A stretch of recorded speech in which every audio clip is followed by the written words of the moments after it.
Lower court నుంచి supreme court వరకు వాదనలు వినిపించగలిగే సామర్థ్యం, ఆర్థిక స్తోమత కూడా మీకు ఉంది.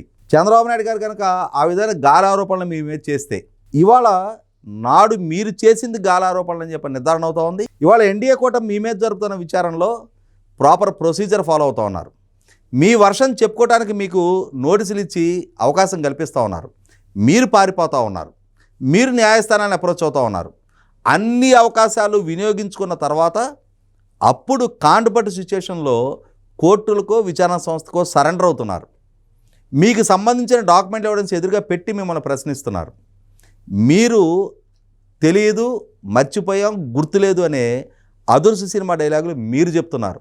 అంతేగాని ఆనాడు జరిగిన దాన్ని, ఈనాడు జరిగిన దాన్ని ఒకే ఘాటన కట్టి గుర్రాన్ని గాడిదని ఒక ఘాటన కట్టే ప్రయత్నం మీరేం చేశారనేది ప్రజలకు ఒక స్పష్టత ఉంది. కాబట్టి ఇవాళ ప్రజల నుంచి ఈ విధమైన శిక్ష మీరు ఎదుర్కొన్నారు.